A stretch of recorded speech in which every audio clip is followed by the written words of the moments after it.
Life as a man is exceptionally difficult. I say the most beautiful and the most terrifying thing about being a man is you're born without value. Society doesn't care about you. You're only going to be cared about based on how useful you are. You have the chance to build yourself up and become a superhero if you're prepared to do the hard work and be indefatigable enough to never quit. But if you're going to stand around and wait for a handout, nobody's going to ever respect you. And I think that a lot of people have forgotten about how difficult and how competitive it is as a man. We're always in constant competition with each other. And it's your duty as a man to stand up and say, I want to be as important and strong and good-hearted and God-fearing as possible, and I need to work hard to achieve those things. And the dangerous thing about overly emotional men is that they're dangerous. They're genuinely dangerous. This is what's crazy. All these people who talk about toxic masculinity and how bad it is for men to be traditionally masculine. A traditionally masculine man does things he doesn't feel like doing because it is his duty to do them. He charges into the burning building because it is his duty. Not because he feels like it, because it is his duty. We're now teaching the new generation of men that they don't have duty and they can just act on their feelings and act how they feel, and they don't have to act as a man should. Do you know what happens when you get men who just act how they feel? You get school shooters, you get violence. Men who do not control their emotions are dangerous. If you find a man who is stoic, he's not going to hurt people. He's going to sit and think about his actions very carefully, and he's going to be a good man who protects and provides for his family. If you find a man who just acts out on impulse and does whatever he feels like, you're going to find a dangerous man. Sitting here telling men to cry more and act with their feelings and it's okay to feel this way, that way, etc., and have no self-control. That is why we have the problems we have in the world. Absolutely not wrong. So when they talk about toxic masculinity, they have it completely inverse, on its head, completely not wrong. We need to be teaching stoicism. We need to be teaching young men to understand that the world is very, very difficult. It's hard to be a man. You're going to feel bad sometimes. You need to suck it up and perform anyway. Not just sit there and cry your eyes out, but blame other people. And when bad things happen, they call traditionally masculine men. You need a firefighter. You need a masculine man. When you call the police because of the problem you had, you want masculine men. And as soon as a woman or a man is in trouble, when you look for backup, you look for masculine men. And masculine men have a duty to provide and protect those they care about. We have a duty to do things we don't feel like doing because we know we're supposed to do them. And that's why we stayed in the Titanic and died. The real problem with the world is that there's an epidemic of cowardice. Men are cowards. We have an epidemic of cowardice. Everybody is so afraid. It's on the other side of fear that you're going to garner the respect of other individuals. You have to do things that they're afraid to do, meaning most likely you are also afraid. I've done a bunch of shit. I was afraid 87 times before I got in the ringing cage. It's scary, right? I lived a scary life. But by going through all of that, I am now respected. You have to learn to face your fear. I'm not saying not be afraid, because that's not brave. If you do something and you're not afraid, you're not brave. You have to be afraid and do it anyway. That's what courage is. So I'm not saying you can be as scared as you want, but you still have to go. We're living inside of a video game. Because in a video game, you're going to go through trial and tribulation. You're going to struggle to upgrade your character. And the reason you upgrade your character is when you get more stats, you can complete more difficult levels within the game. Life is exactly the same. The levels never end, but as you become better, you stand a better chance of completing it. So as you upgrade your character, you get further and further in the game, but the game never ends. That's the beauty of being a man. All these men are out here complaining that things are difficult. The reason it has value is because it's difficult. If it was easy, everyone would have it, and it wouldn't have any value. Complain that it's hard to get a Lambo. The reason having a Lambo is cool is because nobody has a Lambo. How are you going to complain that it's hard to be the man, but then also understand that being the man has value? They are linked. You cannot separate the two. It's a logic fail. If you love the fact, if you love the idea of being that character you dream of yourself to be, then you should love the fact it's hard to become that man, because it means no one else can do it. There's no light without dark. You will not appreciate your six-pack unless you didn't have one and you had to earn it. That's how the world works. So when I talk to these dudes like, oh, but it's, you know what, Tate, yeah, I agree, but you know it's hard. It's hard. Of course it is. It's supposed to be. And if you're not cut out for it, then go off and live a normal existence and die. Sit there, letting other men enjoy the spoils of being a man, and die. If that's what you want to do, just sit there and exist and then fade into history unremembered. That's your decision.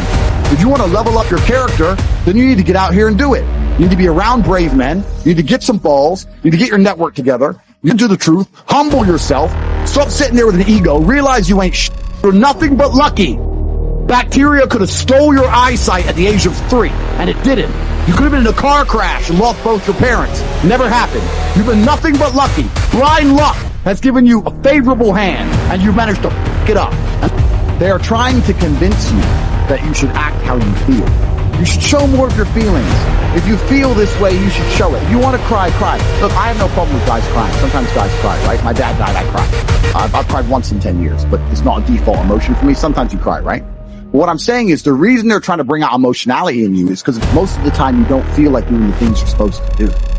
But the true masculine frame throughout history was doing the things they didn't want to do, but they knew they had to do because they had honor and duty. That's what honor and duty means. Do you think the men on the Titanic wanted to stay on the Titanic? No, we're men. We have to stay. We're scared, but we must. It's our duty to let the women and children on the lifeboats. This is masculine duty. When you remove self-control from men, you get not only do you get emasculated weak men, but what you also get is very dangerous men. Because the world at large is trying to tell you, just be more in touch with your feelings and everything's going to be fine. Men also have an innate desire, one, for conquest, and two, we have a biological response. We are very predispositioned to anger. You look at all these school shooters and these are men who can't control their emotions. That's all they are. Facts. They have no self-control. And then they go and do dangerous. A good man controls himself. I have absolute self-control. If I decide to smash your face in, it was a very conscious decision. Nothing to do with the fact I was angry. You understand? Emotional control is absolutely and utterly important as a man. Now, I'm not saying become a stoic dork, have no personality, be a boring. I'm not saying that. I'm saying that you need to understand as a man, there are certain principles under which you act regardless of how you feel. Bam. I can wake up in a terrible mood. I can wake up sad. I can ache. I can have a busy day, stressed, etc. I will complete the same tasks as if I woke up in a fantastic mood. I'll do the same things because how I feel has no bearing on the things I'm going to do in my day because I have duty to myself and to my bloodline. So a lot of you guys out here are acting like fools because you feel like acting like fools. And what I'm going to say to you is, because you think there's something wrong with you, you go, well, I lack motivation. You hear this one? I don't have the motivation to go to the gym. Well, here's the news flash. Neither did I. And I still did it. So now what are you going to say? Now you have no excuse, right? Oh, you're scared to get in the ring. So was I. I still did it. Scared to get in the cage. So was I. I still did it. Being a man isn't about not feeling things. It's about acting the way you're supposed to act regardless of how you feel. And I'm tired of hearing guys message about how they feel. I don't feel motivated. I don't feel. Leave the feelings to the girls, right? That's what they do. We act. We're men of action. We get things done. So the world got built. All of it. All the men who built the skyscrapers felt scared. They did it anyway. You need to become a man of action. Stop worrying about how you feel and start worrying about what you're supposed to be doing. You have a series of emotions you live with regularly, don't you? Those emotions could be bliss, passion, joy, faith, but they could also be worry, stress, depression, frustration, concern. And because you've done it over and over again, even though you know they don't serve you, you will find a way on a very regular basis to get those damn emotions. The quality of your emotions is going to be the quality of your life. The Bible says in 1 Corinthians, we are unspiritual when we're under the control of ordinary impulses. And that's the way so many people are today. They just let their feelings run their lives. If they feel like telling somebody off, they just tell them off. They feel like being depressed, and they go around all depressed. But friends, we cannot just act on these emotional impulses and expect to have any kind of victory in our lives. Feelings can get us into trouble. And throughout life, you're going to have plenty of opportunities to lose your temper. You're going to get up some mornings and feel like being depressed. At times you'll get caught in traffic and feel like being impatient, feel like getting upset. But we've got to learn how to follow wisdom and do what we know is right and not just follow our feelings around. I can feel my emotions rising, but I made a decision not to get on board. Just because you can feel those emotions doesn't mean you have to get on board. When you feel like saying something that you know you shouldn't say, no, don't get on board. If things aren't going your way and you kind of feel like being discouraged, no, you've got to learn to discipline the negative feelings and keep a good attitude anyway. It's when we do the hard things in life, that's when God is developing our character. Somebody offends us and we just don't let it bother us, we just take the high road, that's when we're really mature. But the problem today is too many people are not willing to pay the price to walk in victory. They don't want to be inconvenienced. They just want to take the easy way out. The easiest thing to do is to just let our flesh have its way. If you want to grow up and experience God's best, it's going to take some hard work. It's hard to keep a good attitude and be patient when nothing's going your way. Sometimes it's going to make us uncomfortable. But I read where there are two kinds of pain in life. One is the pain of discipline. The other is the pain of regret. And if we live a lazy, undisciplined life and we act on these emotional impulses, we're going to make very poor choices that we regret later on. I mean, how many times have we acted on our emotions and said something that we know we shouldn't say, and later on it ends up hurting us in that relationship? Friends, the pain of discipline is minuscule compared to the pain of regret. No discipline at the time is pleasant, but later on, it's going to bring you a harvest of great things. If you live on that shallow level, just always letting your flesh have its way, and I can tell you later on, you're going to have some major regrets. If you allow yourself to just go around being upset, impatient, and stressed out, later on it's going to catch up to you. Later on it's going to affect your health. If you just are loose in your morals and you just do whatever you feel like doing, well, it may give you some pleasure at the time, but later on it's going to cost you a very heavy price. See, God will only promote us as high as our character will take us.